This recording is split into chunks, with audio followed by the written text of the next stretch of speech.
ระหว่างที่ฉันทำงานห้องว่างบอวีละละกับห้องว่างที่ใส่หอวอคำใดถูกคำใดผิดผู้และผู้ที่มีไม่เอกกับไม่โทผู้ค้นผู้ค้นรายการ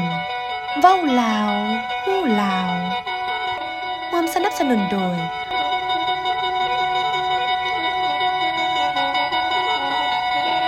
สบายดี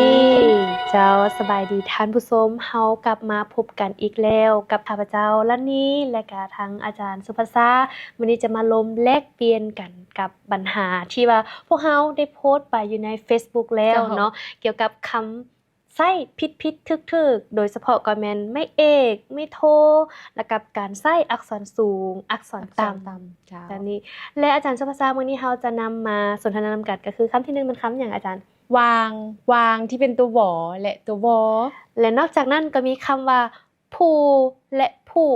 และเราจะมาเริ่มต้นกันที่คำทำอิฐก็คือคำว่าวางและวางนั่นเองเนาะอาจารย์เจ้าพวกเราทั้งสองได้ไปค้นคว้าหาข้อมูลที่เป็นทางวิชาการทางหลักการมาให้บรรดาท่านผู้ชมได้รับฟังได้รับรู้นํกันว่าวางที่เป็นตัวหวอและวางที่เป็นตัววอเป็นแนวใดมีที่ไปที่มาแนวใดตัวอย่างวางนี้ข่อยบ่มีเวลาวางเลยต้องไปบ้านสว่างตลอดนักเขียนมือใหม่กดปุ่มตัวอักษรโพสต์ลงเฟซของตนเองเพื่อให้นักอ่านหรือว่าให้หมู่เพื่อนทาง Facebook ได้อ่านเรื่องสั้นของตนเองที่แต่งออกมานั้นแต่สะเดือกใจว่าคำศัพท์ที่เฮาเขียนสะกดไปนั้นถูกต้องแล้วหรือบ่มีความหมายตามคำศัพท์มันถูกแล้วหรือยัง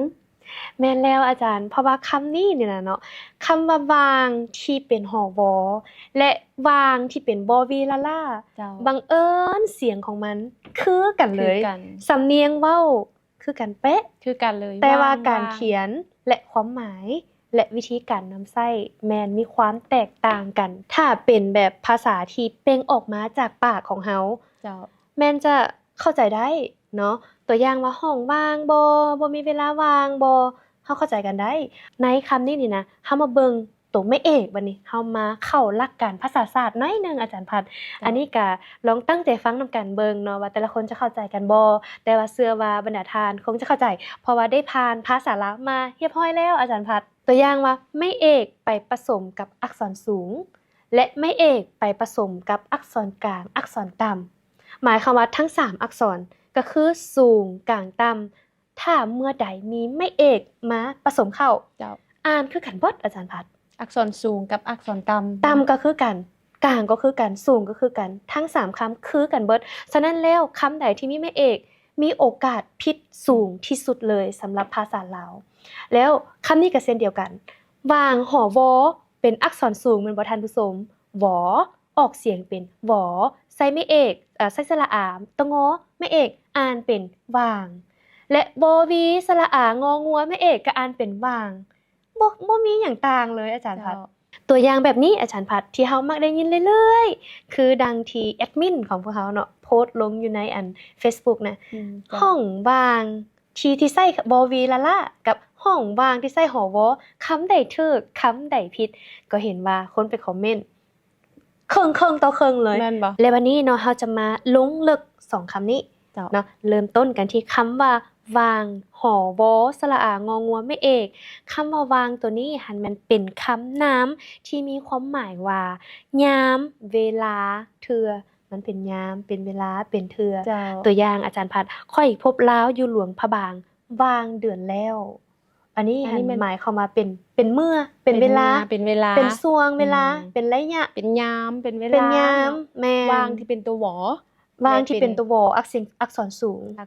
เจ้าที่เป็นคำนามที่เป็นคำนามแล้วก็ยังมีอีกความหมายนึงอาจารย์นอกจากแบบเป็นยามเป็นตอนแล้วก็ยังมีอีกความหมายนึงหมายความว่าวางหันอยู่ระหว่างกลางคือตัวอย่างว่าเตะบานโลดวางขาหมายความว่ามันจะมี2ขาเนาะ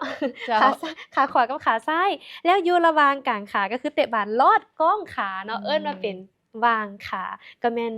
หอวอคือกันเจ้าท่านผู้ชมและนอกจากนั้นยังมีคำ2พยางค์ที่พยางค์หลังสะกดเป็นคำว่าวางหรือละวางสะวาง ตัววอวี ตัววอวีละล่าเดี๋ยวอาจารย์พัด วอวีละล่านี่เป็น อืม คำคุณน้ำมีความหมายว่าความหมายที่หนึ่งเนาะบ่มีหยัง อือหือ เป่าบางเทื่อมักใช้ติดกันว่าเป่าวาง อืม หรือวางเป่า อ่า เช่นตัวอย่างตัวนี้บ่วาง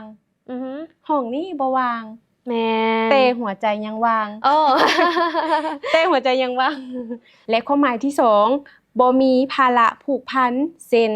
เวลาวางเวียกข่อยมักเขียนก่อนส่งให้ผู้สาวอ่าน อือหือ ส่วนลาวบ่เคยวางเวียกจักเทื่อ อืม มีแนวเฮ็ดอยู่ตลอดจนบ่มีเวลาล้มผู้สาว อืมอันนี้หมายความว่าทั้งสองวางมีความหมายคือกันและเขียนคือกัน เจ้า แม่นบ่ แม่นแล้ว อันนี้ให้แม่นวางบ่วี วอวี หรือว่าน่ะเป็นอักษร อักษร ต่ำ ต่ำ แม่นบออักษรต่ำบออักษรสูงคนลาวเฮามักเขียนตามเสียงเนาะ จ้า เพราะว่าทุกคนก็เขียนมันออกเสียงคือกันอยู่แล้ว แต่เวลาไปเขียนบางเทื่อนี่มันก็ยังมีหลงมีลืมอยู่คือเก่าถึงว่าจะจื้อแน่น แม่ ซำใด น ก็ แล้ ตาม ว แต่ว่าวิธีในการเฮ็ดจังไดให้มันจำแนกได้ อ่า ให้มัน ดี เขียน หลา ถูก มาเบิ่งวิธีนํกัน แม่นเขาจะไปเบิ่งสำเนียงเสียงขวาง ว่าได้ อาจาร แต่ ย์ ละ อา นี่ จารย์พัด อาจารย์พัดเว้าสำเนียงเสียงขวางได้บ่ มื้อนี้ยังบ่ได้ไปชมกันได้บ่ ยอมคือกันเนาะแล้วนี้ก็บ่ฮู้คือกันว่าสำเนียงเสียงขวางมันออกเสียงแนวใดแต่ว่าเคยฟังคนเสียงขวางเว้าเนาะแล้วก็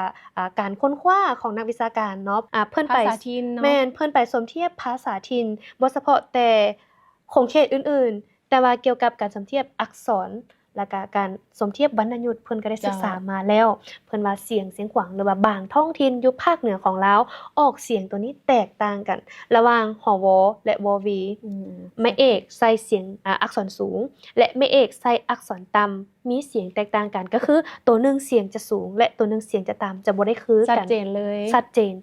แต่ว่าบางทีเนาะบางคนก็บ่ฮู้เว้าภาษาเสียงขวางกับจักสิเฮ็ดแนวใด แต่ก็ลองไปฟังเด้อถ้าหากว่าท่านใดเป็นคนเสียงขวาง ลองเว้าสองคำนี้ออกมาก็คือวาง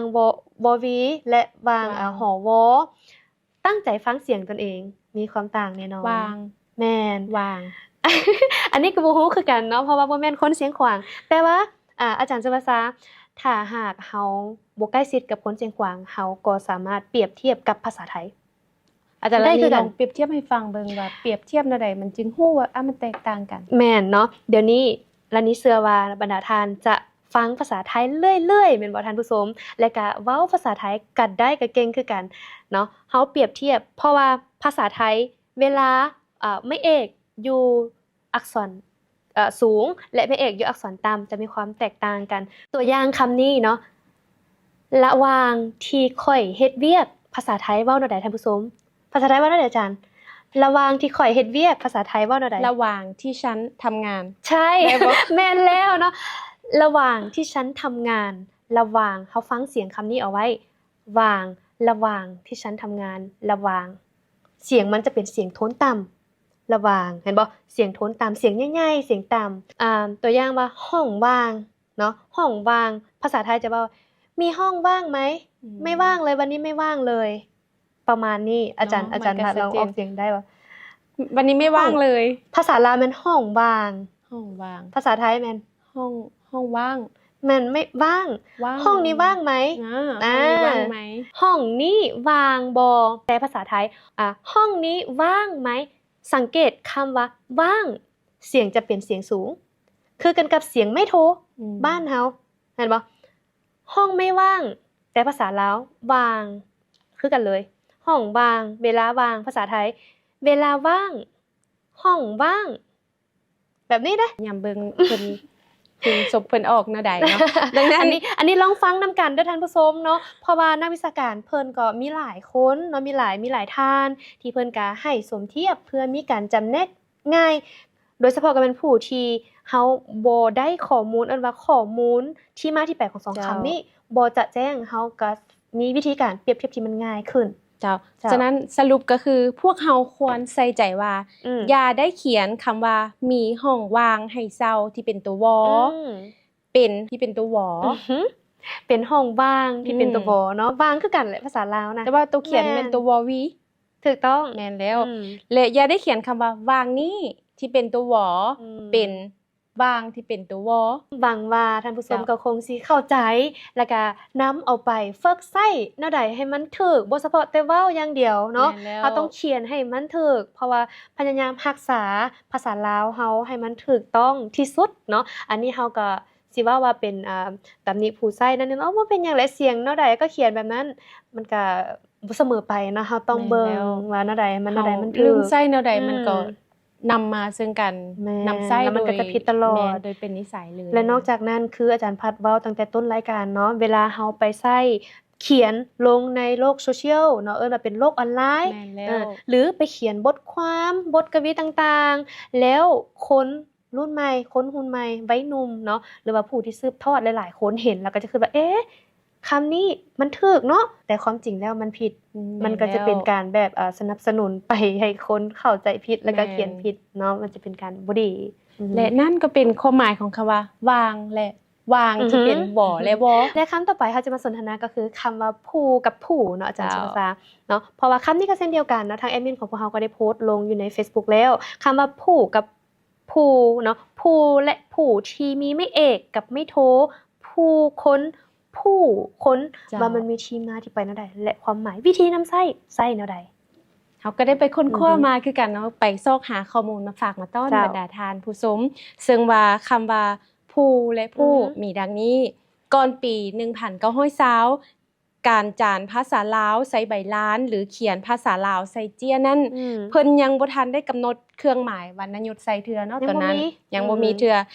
ในแต่ละคำศัพท์อย่างเป็นกิจจลักษณะยังบ่ทันมีการบันทึกใส่วรรณยุกต์เทือดังนั้นคำที่มีความหมายคำว่าคนที่ได้ยกขึ้นมานี้จึงเขียนเป็นผู้ที่บ่มีวรรณยุกต์ อ่าผูบ่มีหยังเลย บ่มี ก็คือ ไม้เอก พอ ไม้โท เพิ่งแล้วก็สระอู แม่นแล้ว อืม ซึ่งผู้อ่านต้องได้ออกเสียงตามบริบทที่ปรากฏอยู่ เจ้า เท่านั้น เจ้า และย้อนบ่มีเครื่องหมายวรรณยุกต์นี้แล้ว จึงพาให้ครูบาอาจารย์ อือฮึ ครูบาเนาะนักเทศน์ที่อาศัยใบลานอ่านซ่า แต่ต้องลิ้นเสียงให้ยืดยาว ม เพื่อให้เวลาคิดหาถ้อยความในเรื่องนั้นหันก่อนให้ออกเสียงถูกต้อง ดังนั้นบ่ดังนั้น อืม ก็จะบ่ได้ความหมายเลย เพราะ อืม บ่มีวรรณยุกต์ อ๋อความหมายคือภาษาอักษรบูฮานสมัยตะกี้ แม่นแล้ว บ่มีวรรณยุ บ่ กต์ มีวรรณยุกต์นอกจากนี้เนาะ เจ้า ด้วยเหตุที่มันมีคำที่ยุ่งยาก อืม มีความยุ่งยากในการอ่านออกเสียงวรรณยุกต์บ่ได้ อืม มันแตกต่างกันแต่ว่ามันอ่านคือกันนะ อืม เพิ่นจึงได้กำหนดเครื่องหมายวรรณยุกต์เข้ามาใส่ในระบบตัวอักษรลาว เจ้า เพื่อเฮ็ดให้การอ่านออกเสียงวรรณยุกต์นั้นง่ายขึ้น หมายความว่าภาษาลาวสมัยตะกี้บ่มีวรรณยุกต์แต่ว่าเวลาล้มสนทนานํกัน มีเสียงขึ้นเสียงลง แม่นแล้ว เสียงต่ำเสียงสูงก็จะคล้ายๆกับภาษาอังกฤษในปัจจุบันนี้แหละเนาะแต่ว่า เจ้า เฮ็ดแบบนั้นจะเฮ็ดให้มีการเข้าใจผิดแล้วก็ใช้บ่ถูกต้อง แล้วเพิ่นก็เลยมากำหนดเนาะ ให้มันมีวรรณยุกต์เพื่อให้มีการจำแนกว่าคำนี้มีความหมายแบบนี้ และคำนี้มีความหมายแบบนี้ อันนั้นเป็นที่มาที่ไปเนาะทำอิฐคำว่าผู้กับผู้บ่มีวรรณยุกต์ทั้งสองเลย แม่นแล้ว จากที่การไปศึกษานำนักวิชาการที่ว่าเพิ่นได้เขียนเป็นลายลักษณ์อักษรมาเนาะสำหรับผู้หรือว่าผู้ทำอิฐมันมีที่มาที่ไปก็คือเนาะตะกี้จะมีคำว่าคนนี้จะใช้คำว่าคนนี้ก่อนตัวอย่างว่าคนนี้คนนี้คนนี้ แล้วคำว่าคนนี้มันมีคำพร้อมความหมายโดยเอาคำว่าผู้นี้คนนี้มีความหมายคือกันทำอิฐจะใส่ไม่โทผู้นี้ ผู้ แม่น เจ้า ผู้นี้มาแทนคำว่าคนนี้จะปรากฏเห็นมีหลักฐานอยู่ในปึ้มสอนอ่านภาษาลาวในปี 1963ท่านผู้ชมและก็นอกจากนั้นเนาะยังมีอยู่ในปึ้มสอนอ่านปออาปาชื่อของปึ้มได้อาจารย์พัดปออาปาแม่นในปี 1952 ปรากฏเห็นผู้มีไม่โทแทนใส่ว่าคนนี้ผู้นี้ต่อมาในปี 1953 คณะกรรมการวรรณคดีลาวได้ประชุมตกลงเห็นดีกัน เปลี่ยนจากคำว่าผู้ที่มีไม่โท เจ้า มาเป็นผู้ ไม่เอก มีไม่เอกเนาะซึ่งได้ใช้การสะกดแบบนี้ในปึ้มแบบเฮียน และสื่อสังคมออนไลน์และสื่อพิมพ์ต่างๆเนาะและพร้อมกันนั้นอยู่ในวจนานุกรมภาษาลาวของคณะกรรมการวรรณคดีลาวในปี 1960 เขียนโดยมหาศิลาวีระวงศ์และหลังจากนั้นมาเพิ่นก็ได้บรรจุคำว่าผู้ที่มีไม่เอกเนาะใส่ ในวจนานุกรมตัวนั้นเนาะซึ่งให้นิยามว่าเป็นคำนามเนาะผู้ เจ้า เป็นคำนามหมายถึงคนตัวอย่างว่า อืม ผู้ใดแบบนี้แล้วใช้ไม่เอกเนาะหรือว่าคนใด ผู้ใดคน เปลี่ยน ใด จากไม่โท ผู้มาเป็นผู้ มาเป็นผู้ จ้ะ มีไม่เอกเพิ่นก็ได้นิยามคำว่าผู้ที่มีไม่โทเนาะว่าเป็นคำวิเศษ เจ้า ซึ่งว่าเป็นคำบอกเพศซ้ายของสัตว์เนาะตัวอย่างว่าไก่ผู้ งัวผู้ งัวผู้ โอ้ และอื่นๆสัตว์ที่เป็นตัวผู้ใส่ไม่โทเนาะ เจ้า อันนี้หันเป็นอีกนิยามหนึ่งในเมื่อก่อนเนาะและยังนิยามตื่มว่าผู้เป็นคำนามก็ได้เพิ่นว่าซึ่งหมายถึงคน อืม ใช้ได้ดังเดียวกันกับผู้ในเวลาแต่งก่อนที่ต้องการคำโทความหมายจังซี่นะอาจารย์พัดเนาะหมายความว่าเวลานั้นนะใช้ได้ทั้งสองคำเลย เจ้า เนาะ ผู้ก็ใช้ได้ ผู้ก็ใช้ได้ แต่ว่าเวลาแต่งก่อนเวลาเฮาแต่งก่อนเนาะมันจะมีเสียงขึ้นเสียงลงเพื่อให้นั่นใดให้มันเกาะกายกัน ให้มันม่วน แม่น ขึ้นอ่อนซ้อนขึ้น ก็เลย ออกเสียงง่าย ถูกต้อง และตอนนั้นคำว่าผู้และผู้มีความหมายคือกัน คือกัน เจ้า หมายถึงใช้กับคนได้ ใช้กับคนใด และต่อมา อืม เนาะปี 1967 ในไวยากรณ์ของท่านภูมิวงศ์วิจิตรที่ใช้ในเขตปลดปล่อยแมนกำหนดให้เขียนเป็นผู้ที่เป็นไม่โท โทรไม่โทร ตกมาปี 1973 ราชบัณฑิตสภาลาวเวียงจันทน์ได้กำหนดให้เขียนผู้เช่นเดียวกัน เมื่อตกมาปี 1975 สปปลาวได้รับการสั่งตั้งขึ้น และหลักการเขียนภาษาลาวตามเสียงแบบของท่านภูมิวงศ์วิจิตร อือฮึ ก็ได้รับการนำใช้เข้าในระบบการศึกษาของลาว และการเขียนคำนี้ก็เป็นผู้จนมาฮอดปัจจุบัน อืม ผู้ที่เป็นไม่โท หมายความว่าเพิ่นมีการกำหนดภายหลังที่มีการปลดปล่อยเนาะ แล้ว ก็เช่นจากคำว่าผู้และผู้ที่มีความหมายคือกัน มาเป็นผู้ถ้าสิเว้าเป็นผู้คน แม่น แล้วมี แล้ว ไม่โทรเนาะอาจารย์พัน แม่น เนาะ แล้ว ถือว่ามีการเปลี่ยนไปเปลี่ยนมาหลายสมควร มีวิวัฒนาการเนอะ มีวัฒนา ที่ไปที่ การ มาหลาย เจ้า แต่ปัจจุบันก็ เนี่ย ใช้คำว่าผู้เนาะจนมาฮอด อือฮึ ปัจจุบันนี่แหละดังที่ได้กล่าวมาก่อนหน้านี้ เนาะถือว่ามีการซับไปเปลี่ยนมาหลายเติบ ในช่วงระยะปี 2013 หาปี 2015 เขาก็จะปรากฏเห็นคำว่าผู้ที่มีแม่เอกนะ ปรากฏอี เนาะ ก ปรากฏเห็นอีกอยู่ในประมวลกฎหมายหรือเอิ้นว่าเป็น เจ้า คำสัญญาต่างๆ จะเปลี่ยนจากคำว่าผู้มาเป็นผู้เพิ่นได้กำหนดแล้วว่าต้องใช้ไม่โท แต่ว่าก็ยังมีบางเอกสารใช้ไม่เอก เจ้า แต่ว่าตัวนี้หันเป็นคำที่เพิ่นบ่ได้กำหนดแล้วเนาะฉะนั้นก็ถ้าหากว่าภาคส่วนใดเนาะที่ว่ายังใช้ผู้ที่เป็นไม่เอกแทนคำว่าผู้คนแม่นเขาจะปรับเปลี่ยนมาเป็นไม่โท ให้ จ้ะ ถูกตามวจนานุกรมที่เพิ่นได้กำหนดไว้ เพื่อความเป็นเอกภาพเนาะจนมาฮอดปัจจุบันกฎหมายแต่ละฉบับล้วนแต่สะกดเป็นผู้ และในวจนานุกรมของดรทองคำอ่อนมณีสอนปี 1992 และวจนานุกรมภาษาลาวของสถาบันค้นคว้าวิทยาศาสตร์สังคมแห่งชาติปี 2012 ล้วนแต่บันทึกคำว่าผู้ไว้ในประมวลทรัพย์ของตน มี 2 ความหมาย 1. คำนามหมายถึงคนเช่นคนใดผู้ใดคำที่2เนาะความหมายที่2แม่นคำคุณนามหมายถึงคำบอกเพศเทิก อือฮึ สำหรับสัตว์ เจ้า ตัวผู้เช่นไก่ผู้เป็ดผู้ดังนี้เป็นต้น ดังนั้นจึงถือได้ว่าผู้ที่มีความหมายว่าคนเป็นการสะกดถูกต้องตามหลักการของไวยากรณ์ปัจจุบัน เจ้าท่านผู้ชมพวกเราก็ดำเนินมาได้2หัวข้อเลยมันเป็น เจ้า 2 คำเนาะเวลาของพวกเราก็ใกล้จะหมดลงแล้วเสียดายเนาะอาจารย์พัดเนาะ เสียดายหลาย เพราะว่าเฮาแลกเปลี่ยนกันหากันได้2 คำแต่ก็ เพ บ่ ราะ เป็น ว่า หยัง มีที่ไปที่มาของคำศัพท์ แม่น ค่อน แล้ว ข้างละเอียด ถ้าเฮาสิไปแบบโตบคำนี้ถูกคำนี้ผิดเลย แต่มันก็บ่ฮู้ว่าที่มามันเป็นจังได แม่นแล้ว เป็นหยังสาเหตุมันมาจากไสเนาะเฮาก็เลยแบบมาเว้าค่อนข้างว่ายาว เจ้า น้อยหนึงเนาะอย่างน้อยเฮาก็ได้ฮู้ข้อมูลที่ค่อนข้างชัดเจนขึ้น แม่ เนาะ นแล้วเพราะว่า เจ้า จุดประสงค์เป้าหมาย เจ้า ของรายการของพวกเราเว้าลาวฮู้ลาวเป็นรายการที่นำเสนอข้อมูลเกี่ยวกับภาษาลาวภาษาแม่เฮานี่แหละที่เป็นทางการ เจ้า ใช้แนวใดหรือว่าในสังคมเฮามักใช้คำ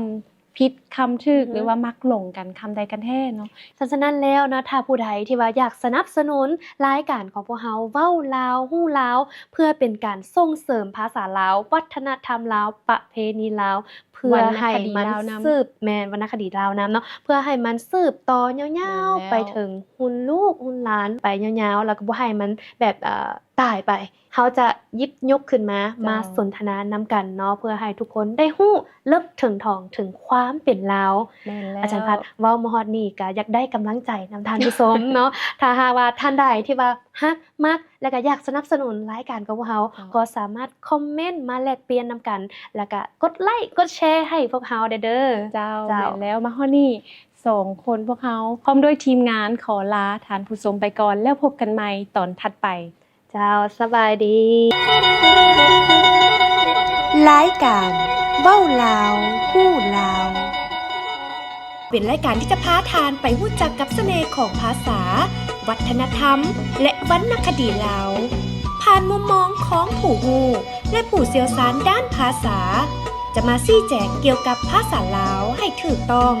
ในการใช้ชีวิตประจำวันและในสื่อต่างๆ ซึ่งออกอากาศทุกๆวันเสาร์เวลา 10 โมงหา 10 โมง 30 ทางสถานีโทรภาพนครหลวงเวียงจันทร์ VTE 9 และทางช่อง YouTube Facebook TikTok ที่มีชื่อว่า VTE 9 Live อย่าลืมติดตามรับชมเด้อ